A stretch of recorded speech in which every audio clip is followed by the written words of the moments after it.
It's the middle of the night. You're standing on the bridge of a ship in the middle of the ocean, when suddenly you spot what looks like the white cliffs of Dover coming towards you. This was the experience for those on the bridge of the ocean liner QE2 in 1995 when the ship was hit by a massive wave estimated to be 90 feet, or around 29 meters tall.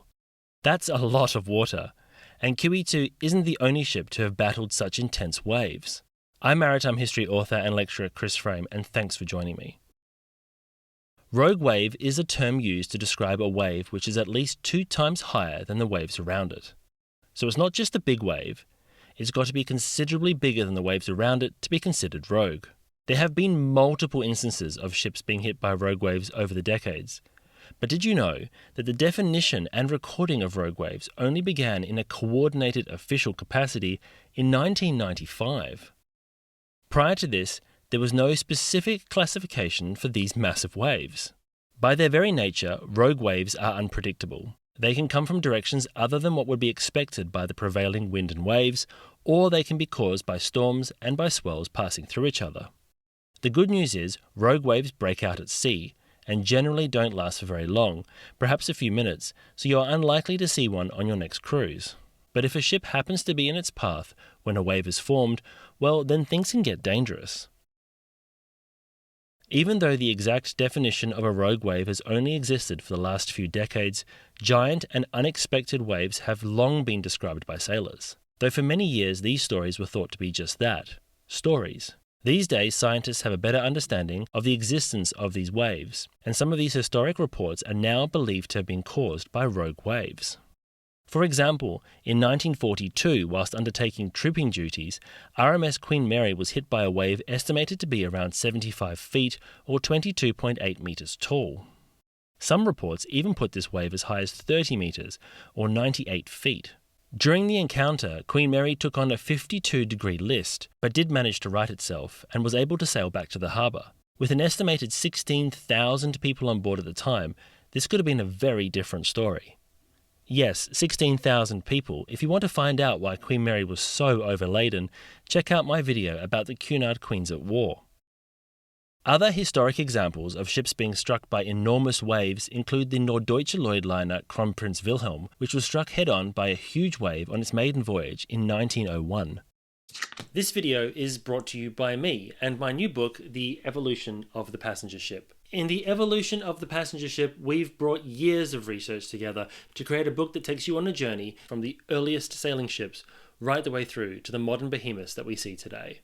The Evolution of the Passenger Ship is available at all good bookshops, and if you buy a copy, you help us by supporting the channel. Thanks so much, and now back to the video. You can also look to Cunard's Lusitania, which sustained damage in 1910 when the bridge windows were smashed by the impact of a wave, as the forecastle and bridge were both pushed lower a bit. In 1966, 2 passengers and a crew member were tragically killed after the Italia Line's Michelangelo was struck by a huge wave, causing significant damage to the forward part of the ship's superstructure. And in 2001, the cruise ship Bremen suffered damage when a rogue wave hit the ship. The ship lost power, leaving it stranded in the middle of very rough weather. Luckily, the crew were able to restart the engines, though it was not without some difficulty. That same year, the cruise ship Caledonian Star took damage to its navigational and communication equipment when the bridge was flooded by a rogue wave. And NCL's Norwegian Dawn was also struck by a series of large waves in 2005, while in 2007, Holland America's Prinsendam was struck by a large wave. More recently, in November 2022, the Viking Polaris was hit by a giant wave whilst on an Antarctic cruise, causing the tragic death of one of the passengers and injuring several others. Yet despite these examples, ships are designed to withstand wild weather and wild seas. But a rogue wave can still be extremely dangerous, especially for smaller vessels.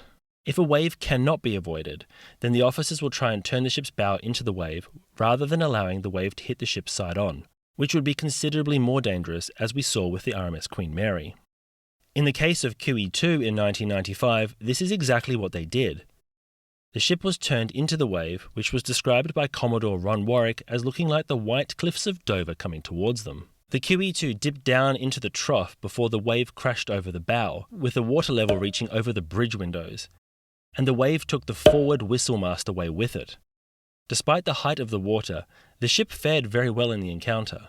And remarkably, the majority of the passengers slept through the entire event, only finding out about their lucky escape the next day, when they woke up to find a certificate under the door congratulating them for surviving the ordeal.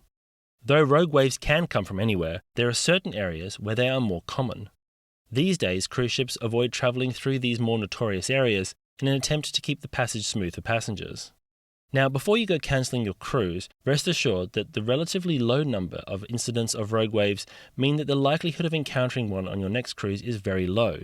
So don't let movies like the Poseidon Adventure put you off booking your next cruise. Thanks so much for watching, and I hope you found this video about rogue waves interesting. If you did, please don't forget to give it a like, or if you enjoy this kind of content and are interested in ship history, please consider subscribing. It'd be great to have you on board. As always, a huge thank you to Rob Henderson for the fantastic pictures in the Henderson and Cremer Collection, and also a thank you to Mike Brady from Oceanliner Designs for his support in this video with the animations that have been used of Queen Mary and Lusitania. Thanks once again, and until next time, I hope to see you on board.